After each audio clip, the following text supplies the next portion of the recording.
Hello, everyone, and thank you for joining the Digital Cities session today. I would like to start by thanking the TRA Virtual Academy for their partnership with Dell Technologies to bring these sessions online. Let me give you a bit of background about myself. My name is Hani Khalaf. I'm the lead for Internet of Things and Digital Cities, covering the Middle East, Turkey, Africa, Russia region within Dell Technologies, based out of Dubai. I'm an engineer, electrical engineer by profession, and I have worked in the fields of networking, public safety, and IoT, with experience in North America and in the Middle East. Uh, Today's session will be about digital cities, the future of digital cities, trends that are happening, and examples of use cases and solutions related to the digital cities. Uh, in a study conducted recently, it was shown that urbanization in cities is intensifying. People are moving towards the cities in large numbers. And the reason for this is that people are looking for jobs. Cities are trying to attract people to come to the cities. So in the next decade, it is expected that cities will spend on infrastructure more than they spent in the 1,000 past years. And this is important because infrastructure is what enables city to grow and attract more people. Cities need to be attractive because they want to have more people in it to create jobs and for innovation. Cities have to really think really hard when they build infrastructure because, if we take, for example, utility grids and smart grids and autonomous vehicles. Today's cars are using gasoline, but we're starting to see electric vehicles, becoming almost a mainstream in many countries around the world. When you talk about cars and everybody goes home at 5 o'clock and they want to charge their car, this will create a big load on a city infrastructure. And this is something very important for cities to look at when they look at how they grow their smart grids.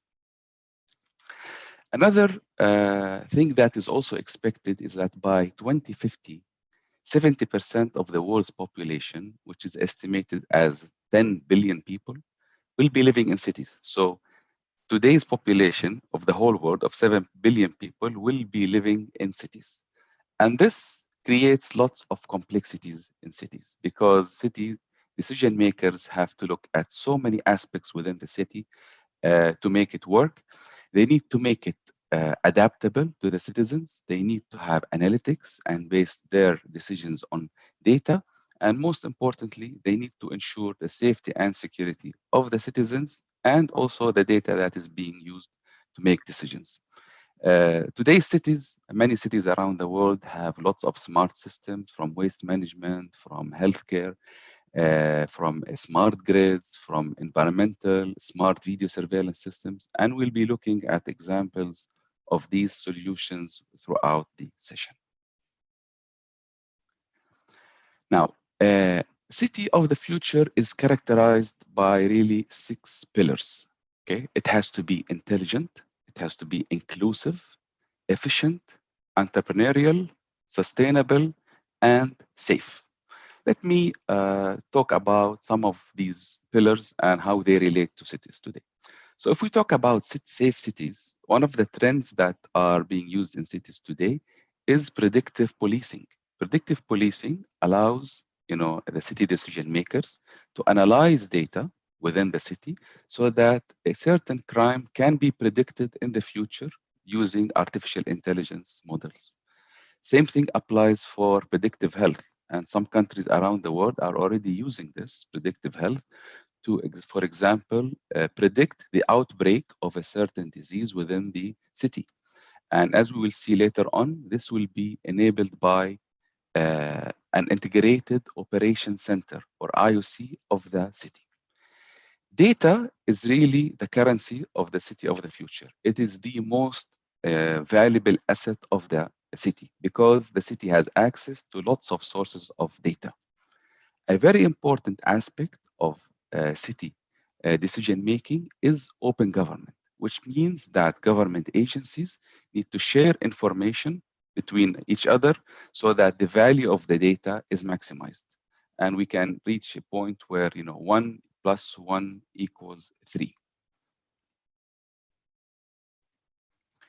In a study that was conducted by Dell Technologies around the world on 106 cities, to classify these cities in terms of their maturity and in terms of their potential, because we were trying to understand what makes successful city successful. What is the success criteria? And you can see here, Dubai is really in the leaders of cities, smart cities around the world.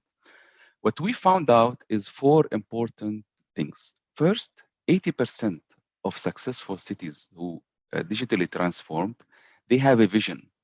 And that vision was made public. It was followed by a roadmap, okay? And it was made public so that people know where the city is heading.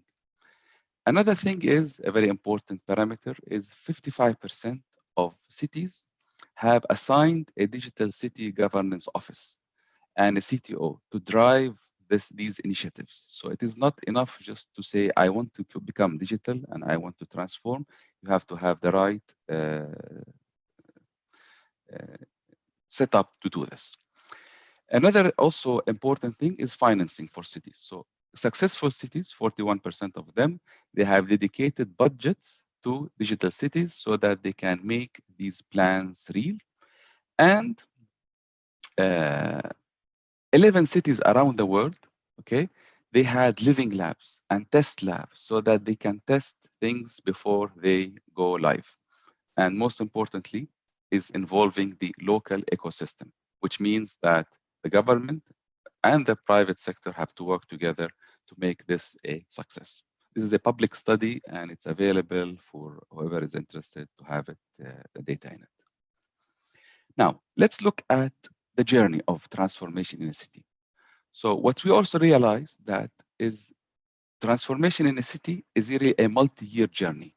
Actually, we can go even further and say it's a never-ending journey. So it's always continuous.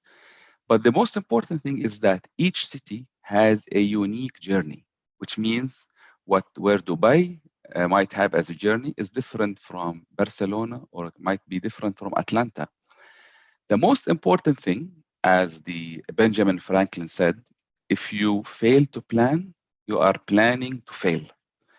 So the most important aspect of starting the journey is having a master plan. The master plan will define the vision for the city, define the roadmap, define the priorities for the city, which can be different from city to city, and then defines an execution, of the city journey in phases. So in a typical journey, we start with the as-is situation today. Okay, each city has a different starting point, different priorities and outcomes that they want to achieve. The approach might be different. The technologies that are being used are different. And the funding in the end also might be different. And the goal is to reach an ideal end state. Now, 3 major tenets we saw also people are focusing on in cities. First, cities have to be focused on the citizen. So the citizen really is the focus of the city. So when building the master plan, we think of what is the thing that will have the most impact to the citizen, and we prioritize these initiatives or projects. It has to be collaborative. So there has to be feedback from the citizens, from the public sector, into the initiatives so that to make sure that we are on the right track. And lastly, it has to have the right technology roadmap, because investments in cities from a technology perspective are big. So they need to be scalable, they need to be future-proof, and they need to be open and able to deal with future technologies that will appear in the future. Now, we spoke about the importance of data for cities. So city data is really the new oil, and this is the most important assets of cities. And cities today have access to lots of data. And just to give you an idea, this is the amount of data that will be generated from some of the systems within a city in the next few years. So if you look at autonomous vehicle, it will be generate 5 terabytes of data per day as it is traveling on the road. A city of 1 million people in 2020 is expected to generate 200 petabytes of data every day. Thus, there is a need to manage this data, store it, and make use of data with the right analysis. Now, a very important also aspect of cities of the future is that they cannot progress in silos. So today, if we look at a city, these are typically the systems or the utilities, we call them, that are within the city, whether they are schools, homes, hospitals, police, traffic department, waste management department. We believe that a system of system approach is the most efficient to make cities successful. What does system of system mean as an example? Let's give an example on a waste management system. So if I have a waste bin, it is a physical asset. If I connect it with a sensor, let's say based on LoRa technology, which can detect how full is that waste bin, then it becomes a smart asset. Once I connect this smart asset with a network and I start reporting the data that is coming from that waste bin, this smart asset becomes connected. Now, the value of the system is maximized when I connect the waste management system, the smart waste management system, with a smart fleet management that is used to collect garbage from the city. Why is that?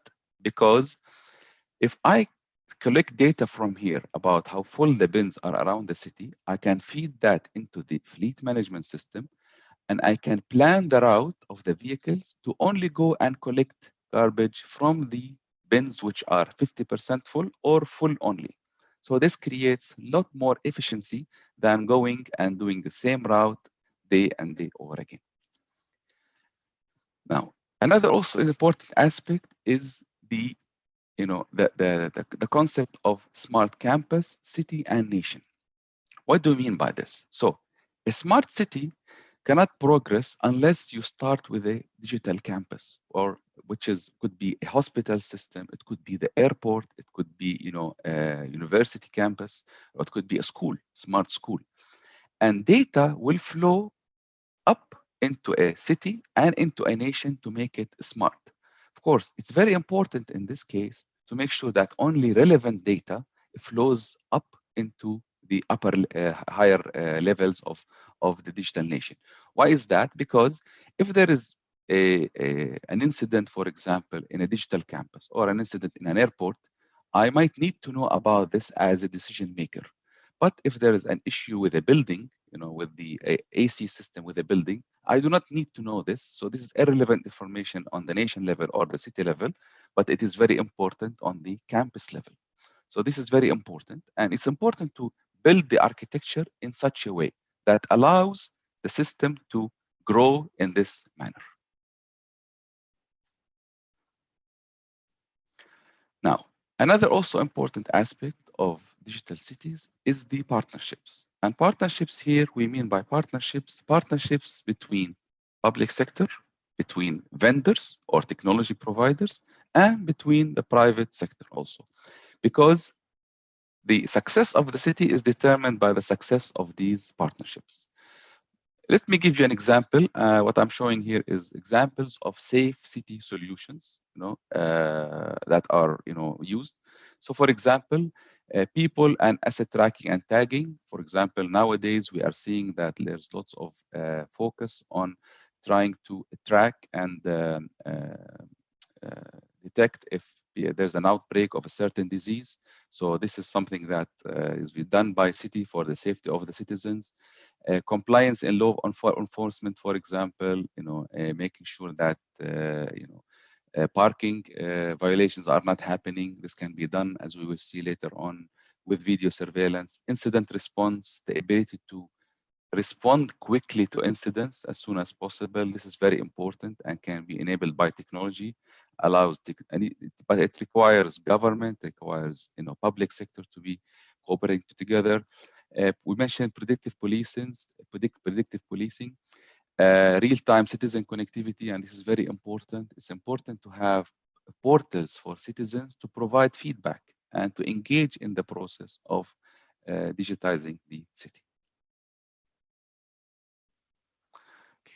Another, just to give you an idea actually about the opportunity that is present globally within digital cities or smart cities.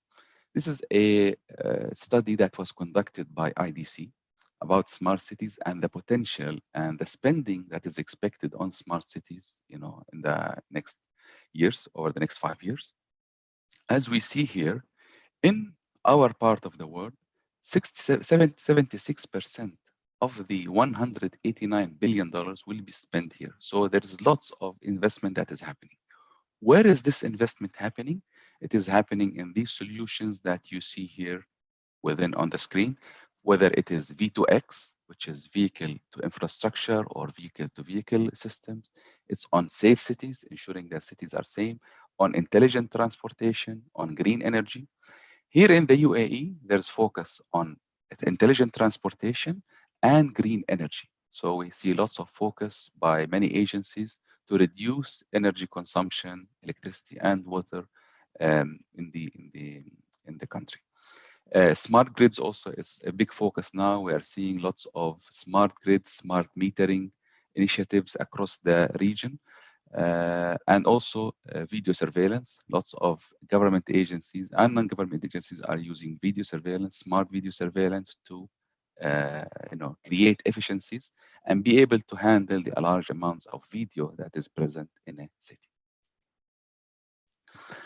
Let's switch gears a little bit now and move into architectures. And how does a city architecture look like?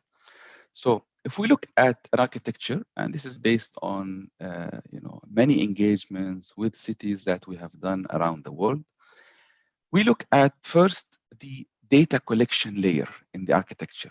So data collection here is where the data is coming into a city.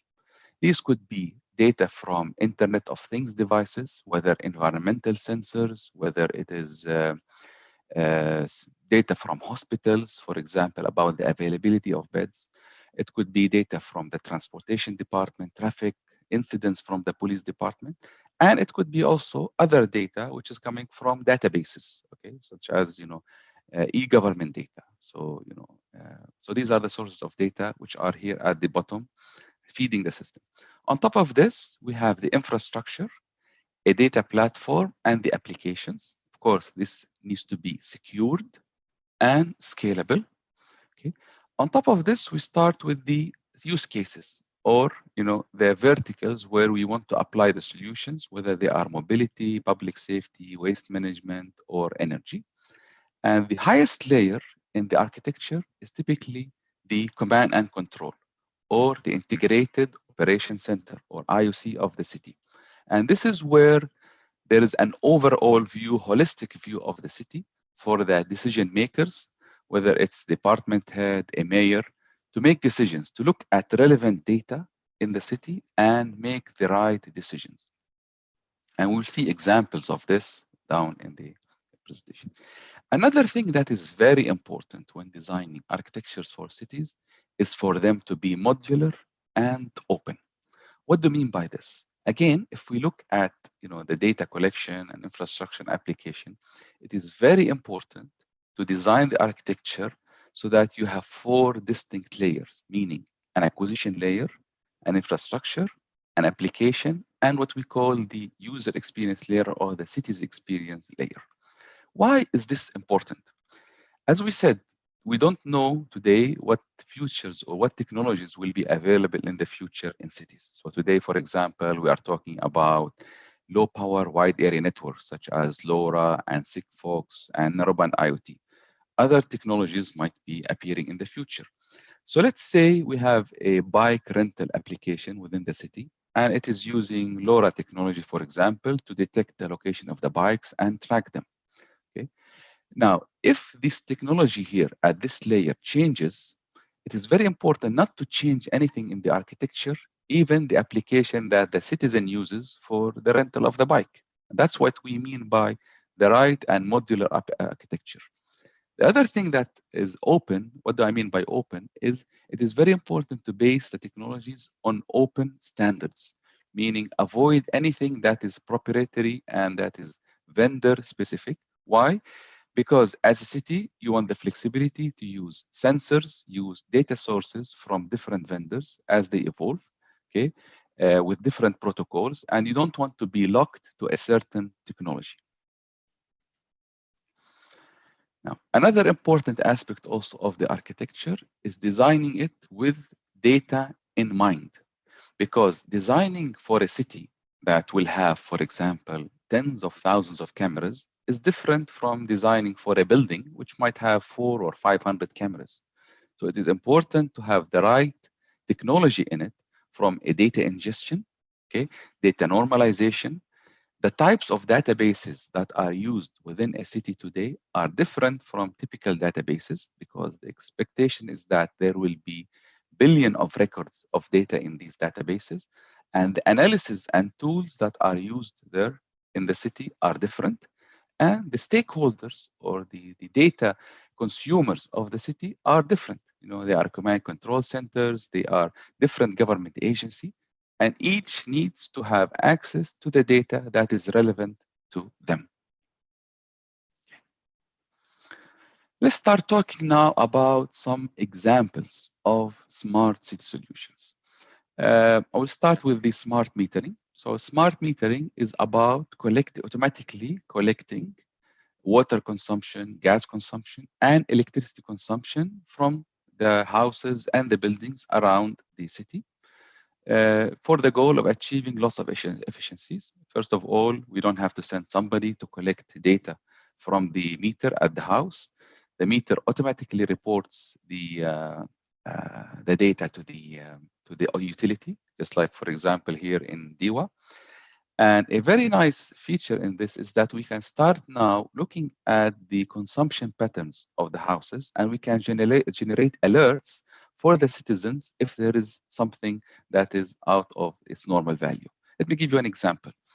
Recently, a friend of mine got an SMS on his mobile that his water consumption for the last 48 hours has increased by 70%. This was sent by the utility, because the utility is looking at his consumption, normal consumption, and has noticed there is a spike in the consumption in the last 48 hours. It immediately sent him an SMS on his mobile, and he actually checked and found a leak within the house, causing this extra consumption in water. This is very important because this creates efficiency for the utility itself. Water is not wasted, and it creates a better citizen experience, because now the citizen is happy. They have not paid any extra money for the waste in the water. Now, for smart metering and these kind of technologies to work, you have to really build a business case. You have to write the business case and really prove that there is a return on investment from implementing such systems. And this is applicable, by the way, to any system within a city. There has to be a return. The return could be a return on investment, which is monetary, or it could be a return on experience, so enhancing the experience of the citizen. It is important to decide on the right technologies, and it's important to have the right regulations that allow certain technologies to be used. And actually, the UAE is in the forefront of countries who have adopted the latest technologies in the region and globally even, allowing such emerging technologies to be used in smart metering within the country. Another example of intelligent systems within the city is intelligent transportation. So today, technology is used to make transportation intelligence. A good example of this is using analytics and intelligent surveillance to detect objects within the city, as you can see on the screen. So today, cameras have the capability to detect if there's a person, if there's a vehicle parking, if somebody is not wearing a helmet. It can detect license plate, so it can look at where car movements within the city is. It can detect violations if somebody overstayed in a parking lot. It can detect if a car is going in the wrong direction on a highway, for example. And these can be all integrated within the owner's database, like we see here, and it can generate automatically a traffic fine if there is a violation by the vehicle. This also allows the city officials or the transportation officials to quickly find data within the city. I will show you an example down in the presentation. Another also aspect of digital city is the use of technologies to enforce, regulations. So recently, the government locally has issued directives for how much occupancy is allowed in stores within the UAE, how much occupancy is allowed within, parking. For example, 75% of the parkings has to be closed, and only 25% has to be used. How do I monitor this? You can simply monitor it with a smart video surveillance that will monitor the parking spots and give you an alert once the 25% has been reached. Same thing applies for a store. When the 30% of the capacity of people has been reached in the store, system can alert the store supervisor to apologize for the people who are trying to come into the store because the store has reached the capacity. Cameras today and technology can monitor physical distancing and can alert you if people in a queue, for example, are not following the physical distancing guidelines. It can also monitor elevators. So a system of camera and the video surveillance in the elevator can monitor the elevator. It can detect if there is 5 people in the elevator and social distancing or physical distancing is not adhered to. It can generate a signal to the elevator to stop the elevator from moving. So technology, a city of the future, relies on technology to make insights, to get insights and make decisions. Now, the AI-based video analytics is the ultimate technology that we are seeing today, or what we call computer vision, which is based on artificial intelligence. So computer vision is a kind of artificial intelligence where the camera now can get lots of insight from the view that it is looking at. So it can do vehicle analytics. Today, the cameras, they can see that this is an Audi, it's an A4, and it's black. And it can read, of course, the license plate. It can detect activity by humans. So if somebody is standing or sitting or running or fighting, it can detect people analytics. So it can detect age and gender and emotion. It can tell if somebody is happy or sad, smiling or not smiling. And it can do also clothing analytics. Clothing analytics meaning, what dress is that person wearing? Is he wearing yellow or white, or what is he wearing exactly? And what is, for example, is it a short sleeve or long sleeve? Why is this important? Why is it important to detect this? Today's cities will have thousands of cameras, and they rely a lot on video surveillance. It is not efficient to have operators in a command and control center simply look at cameras. So these kind of technologies that we have looked at will enable the camera to generate metadata, which is the data that you see here. For example, that the camera will register, I saw somebody with a yellow top or a white top. I saw an Audi pass through the street. So when somebody wants to do a quick search into the camera system to find an Audi or somebody wearing a yellow top, because that's a person of interest, then we can immediately find this within the system within minutes, instead of spending hours or even days looking into camera streams and trying to find the information. A very important also component of the city architecture that we spoke about earlier is the integrated operation center. So today's cities have lots of data sources. Data sources come from different agencies. This could be public transportation departments, it could be utilities, it could be schools, university, traffic department, environmental department. The only way to make use of this data in an intelligent way is to gather this data and bring it into what we call a integrated operation center, which is really the heart and the brain of the digital city. So this platform, or the IOC, takes data from the different systems, which can belong to different agencies. And that's why it's important for government agencies to cooperate. Of course, each agency or department contributes only the data that is relevant to the operation of the IOC. So they don't have to share every information. Okay? And then this data is fed into a digital city platform, which has data warehousing, business intelligence, and analysis tools. And then this can be fed into the different uh, interfaces for the decision makers to make decisions that are data driven. Okay? So this is the IOC, the concept of the IOC. Let me give you an example here. So this is an example of an IOC screen here, and you can see it in it, the city dashboards. Now, because I am collecting information from different systems within the city, okay, from traffic, public safety, I can fuse this data. I can merge data from different sources to create intelligence. So I can detect information, on traffic and people's movement, and I can say, okay, today the average time to respond to an incident within the city is 23 minutes. And you can see that this is highlighted in red because this is a very high value. So the city decision maker can look at this and see what is the reason why the response time to incidents is very high. Maybe there's a major accident on some highway that I need to resolve immediately. Now, data from, for example, hospitals can be fed into the city operations center. Why? Because when there is an accident within the city decision maker needs to know which hospitals are closest to the incident, which hospitals have availability of beds, and what is the specialty of the doctors within that city. So they can make a quick decision on, I need to send this many cases to this hospital, and I need to send this kind of injury to this hospital. And this is very important in the planning of an incident and response.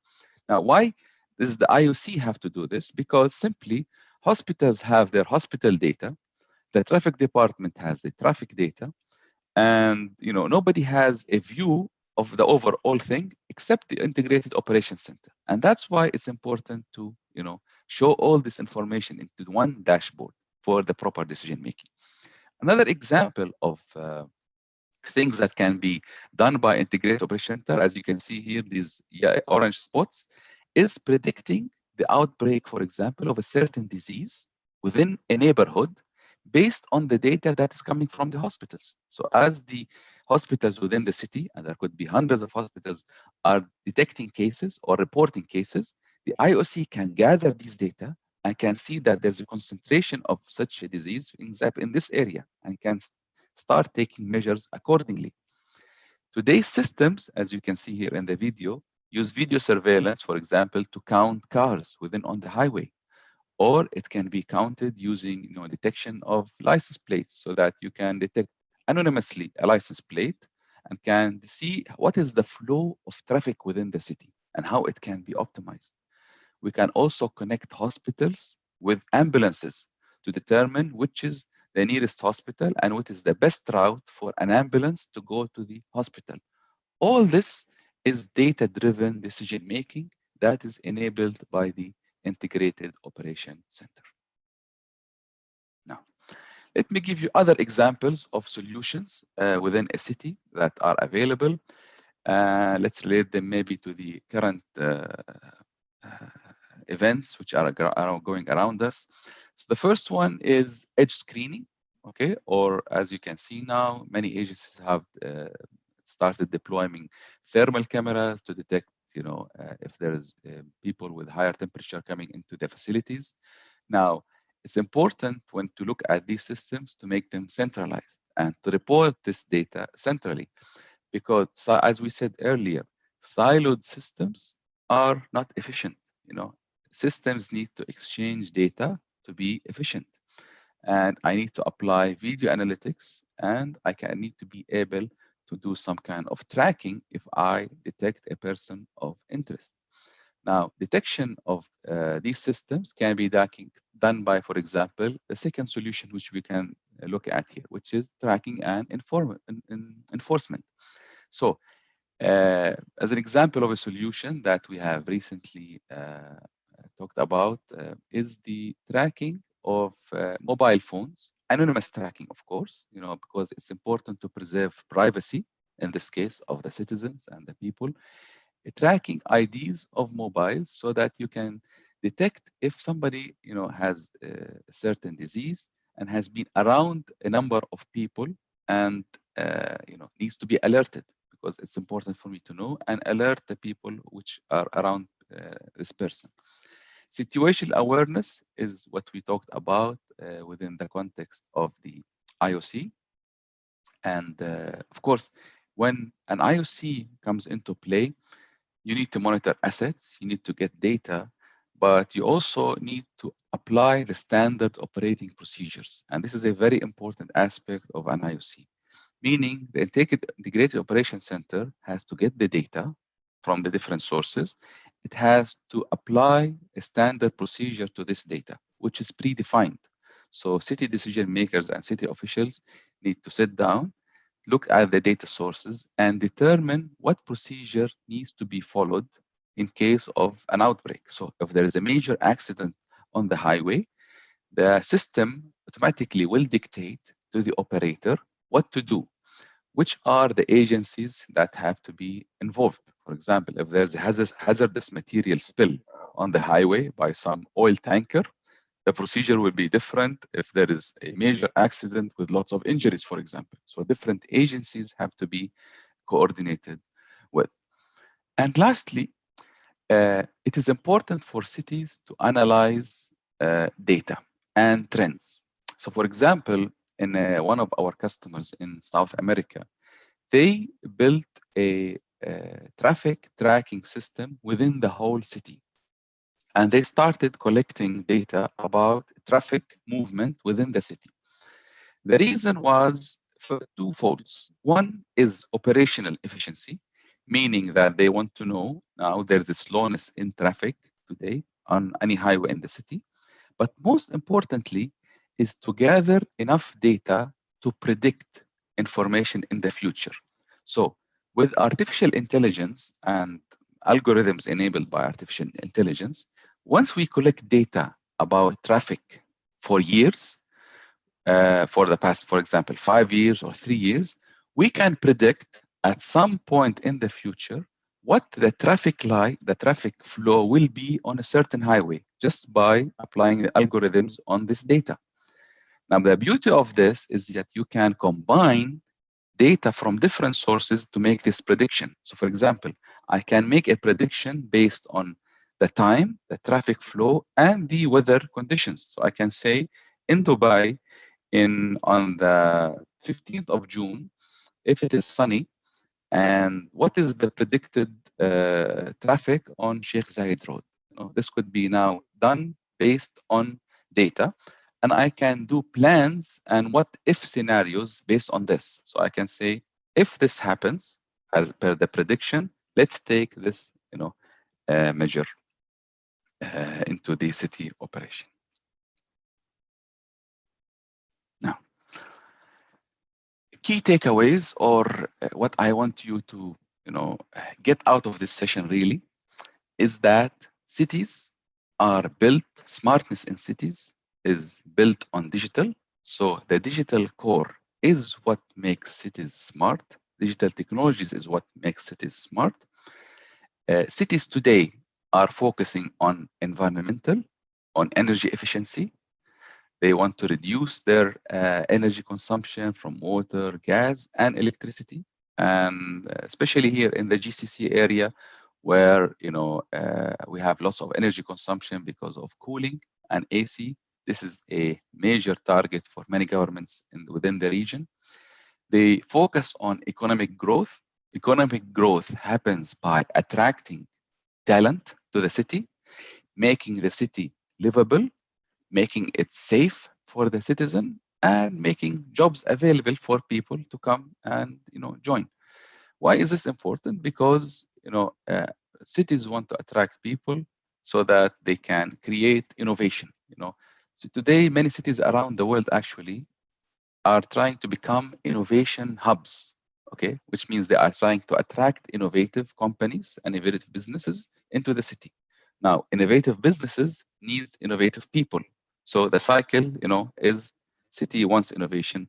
Companies want innovative people will benefit the city and grow the city. City engagement is very important, or citizen engagement is very important within a city. So it's a two-way channel within between the city and the citizen. Of course, the citizen is the most important and citizen outcome of the city. And everything or solutions in the city has to be built with the citizen in mind. Mobility today is a focus also for digital cities. Why? Because as people are moving around, they are looking to reduce their trip times, to improve transportation. Intermodal transportation now is becoming a reality within many smart cities. So with one ticket, I can take a bus, I can ride the metro, and I might even ride the tram with one ticket, okay, which requires coordinations between multiple agencies to improve this citizen experience.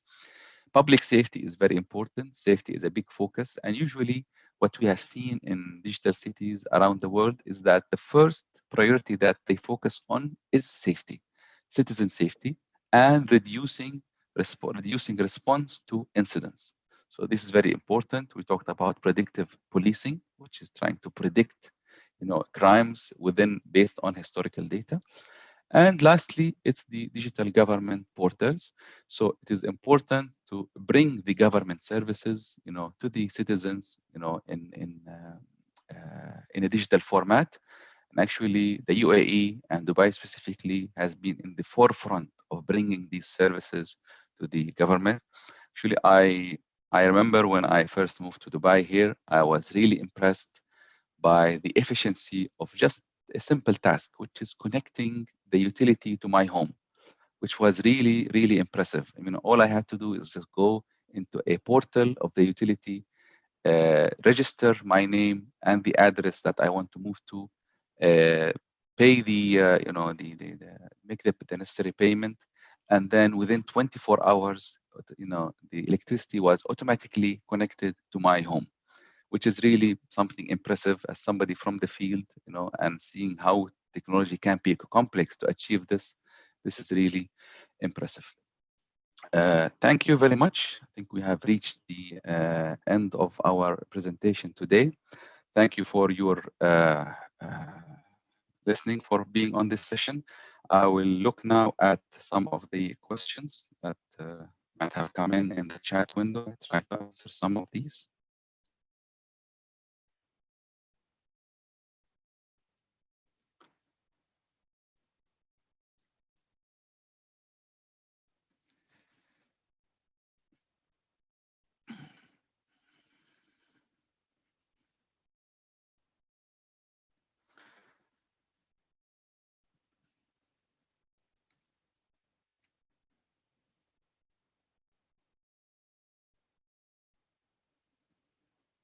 Lots of questions coming in. I will choose maybe a couple of them and answer them.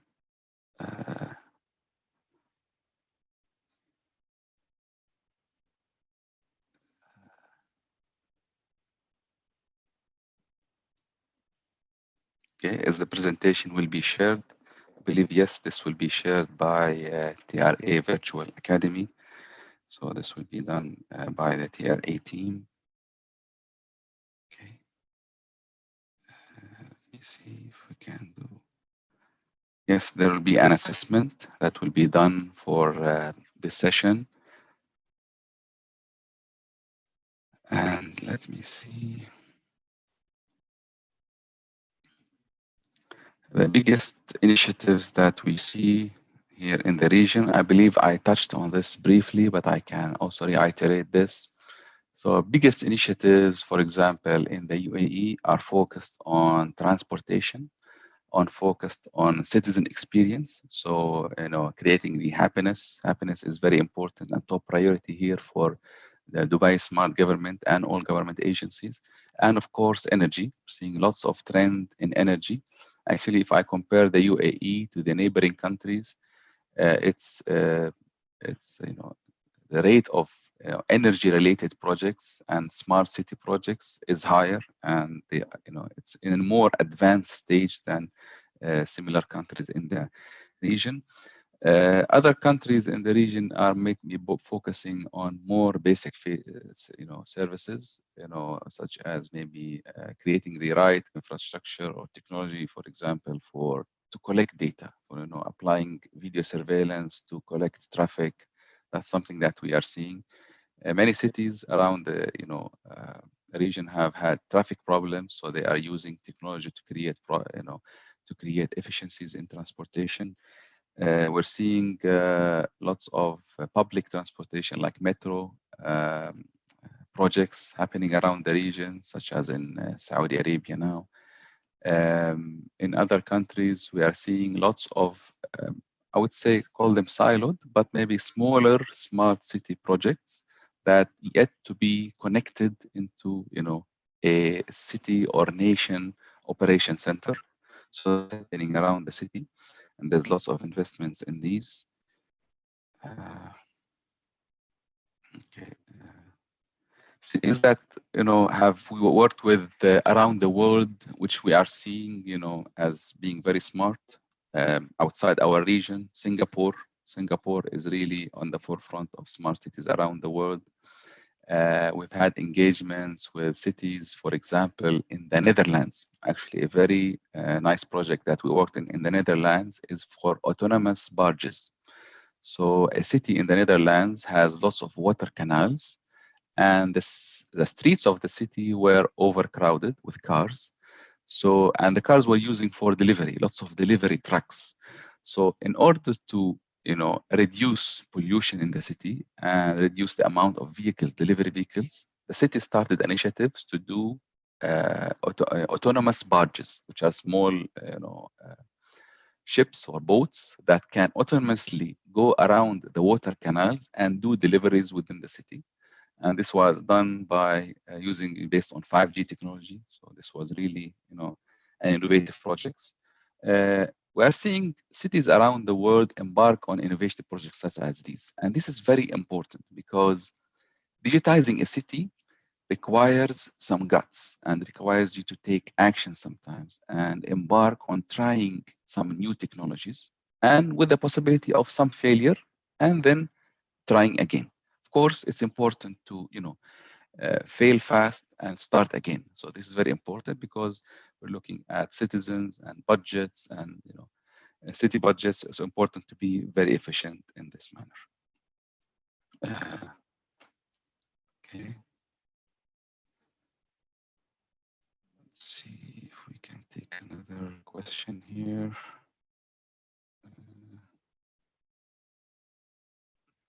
From a healthcare perspective, what we are seeing today around the world, there's focus, like we said, on thermal imaging. I think this will become a part of any setup within a building now. Thermal cameras and thermal imaging will become part of this.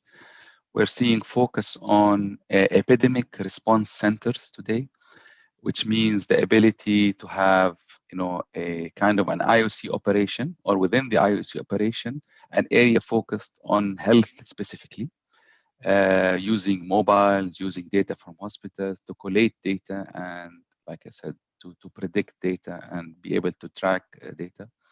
Lots of innovative technologies are being used actually now within hospitals. For example, today, lots of governments are asking for the ability to track bed availability. So how do you track bed availability? So today there are sensors which can be placed under the mat of the bed and can tell you if that bed is occupied or not occupied. And this data can be fed automatically within the hospital information system and upwards into the IOC or the health authority systems, so that they can have a view of which hospitals have enough beds or availability of beds. Mainly, these are the main things that we are seeing trends in the today that we are seeing based on the current situation in the world. And that is it. If anybody has any other question, please feel free to ask within the YouTube channel. I'll be more than happy to answer your questions.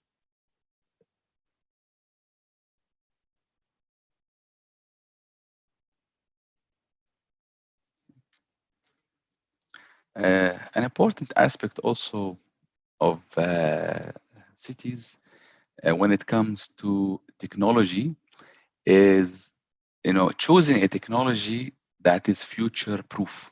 What do I mean by future proof?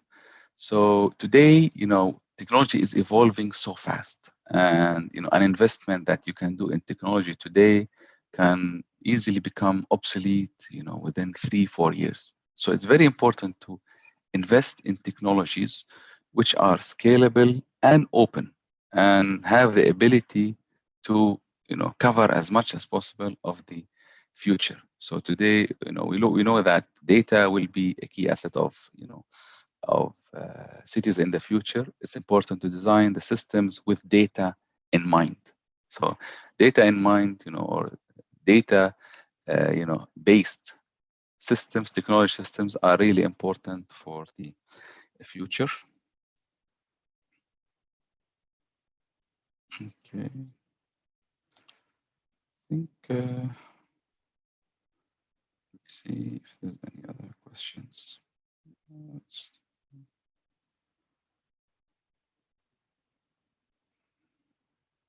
All right.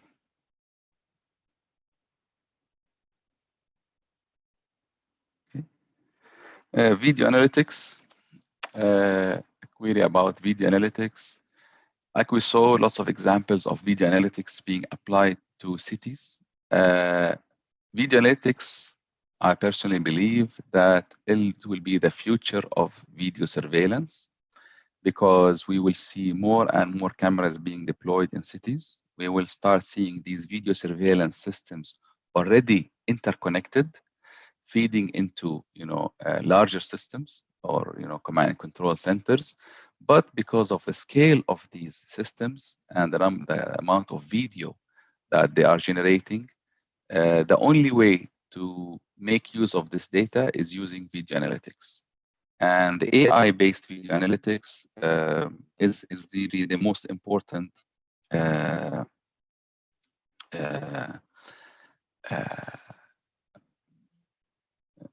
so the use of AI and computer vision is the most important technology to allow this.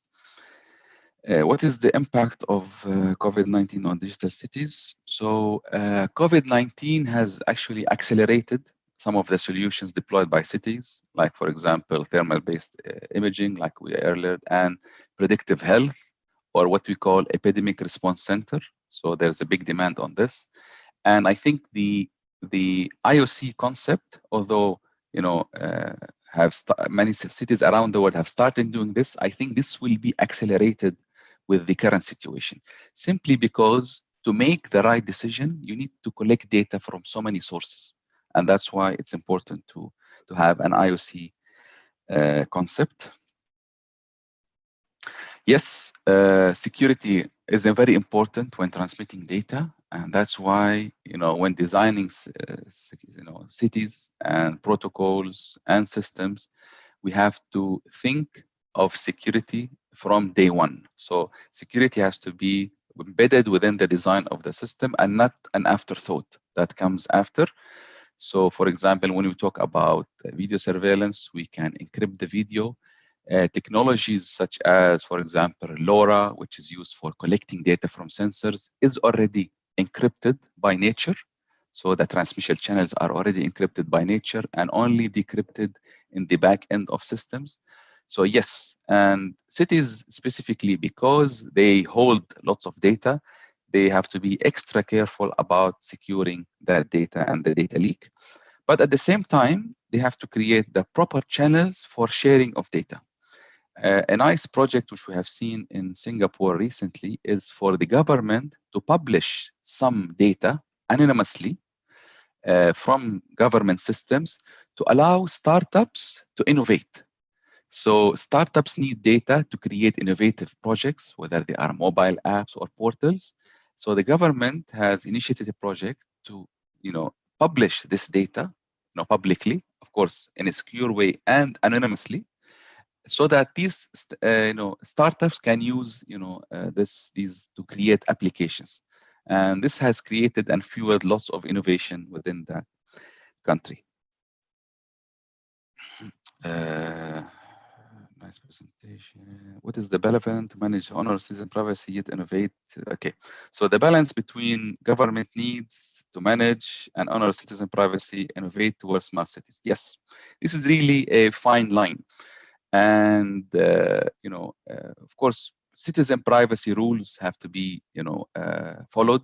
The most maybe the famous that we all have been hearing about is the GDPR, which initiated in Europe and still applicable to many countries who do business around the world.